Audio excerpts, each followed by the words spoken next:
எங்கள் வீட்டில் பண்ணையத்தில் தானே அந்த பையன், நான், குழந்தான். போய் இளநீ வெட்டி கொடுக்கறதுக்கு போகிறோம். குடவத்தி ஒன்று எடுத்துக்கிட்டு.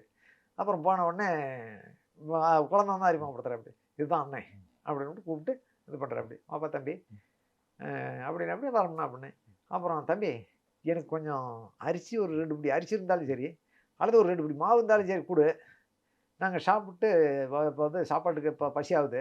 செஞ்சு சாப்பிட்டு நாங்கள் கிளம்பிக்கிறோம். அரிசி பருப்புலாம் கொஞ்சம் கொடு அப்படின்னு. சரி கொடுக்குறேன் வாங்க அப்படின்ட்டு. என்ன அரிசி வேணுமா? இல்லை மாவு வேணுமா?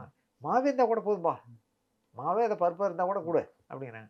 இல்லை ரவை வாங்கிட்டு வந்து கொடுத்துட்டா எனக்கு இப்போ வந்து கடையில் இப்போ ரவை வாங்கிட்டு வந்து கொடுத்துட்றேன். அதுனா உங்களுக்கு ஈஸியான வேலையாக போயிடும் அப்படிங்கிறேன்.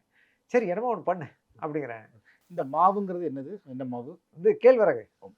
கேழ்வரக இது பண்ணோம்னா அரைச்சோம்னா மாவு. ஓ! சரி, சரி. அத அதான் அவங்க மாவு. கிண்டி சாப்பிட்டுக்குவாங்க. ஆமா.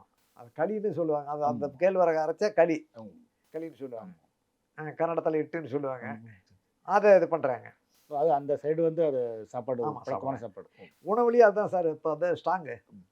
அதையே அரைச்சு பவுடரா பண்ணி, அதுல ஏலக்காய், சர்க்கரை எல்லாம் போட்டு கெட்டி அது பண்ணி குடிப்போம். எல்லா வீடுகள்லயும் அத ரெடி பண்ணி வச்சிருப்பாங்க. ரெடி பண்ணி வச்சிருப்பேன். ஓ! சரி, சரி. நீங்க அன்னைக்கு வீரப்பட்டு குடுத்தது இப்ப மாவு தான் குடுத்தீங்களா? இல்ல போய் ரவை வாங்கிட்டு வந்து குடுத்தேன். கடையில போய் ரவை, எண்ணெய், மிளகாயி, வெங்காயம், கடுகு எல்லாம் வாங்கிட்டு வந்து குடுக்குறேன். அங்கேயே நம்ம பக்கத்து லேண்ட்லயே தொட்டி இருக்குது. அந்த தொட்டியாண்டயே உட்கார வச்சு எல்லாம் இது பண்றாங்க. அவங்களே சமைக்கிறேன். பொருள கொண்டுட்டு வந்து நான் குடுத்துட்டு, பாத்திரம் எல்லாம் குடுத்தோம். சமைச்சு சாப்பிட்டு போயிட்டாங்க. அதுக்கு பின்னாடி அந்த அந்த கட்டைய இது பண்ணி 2வது டைம் அந்த கட்ட இது போது தான் சந்திக்கிறேன்.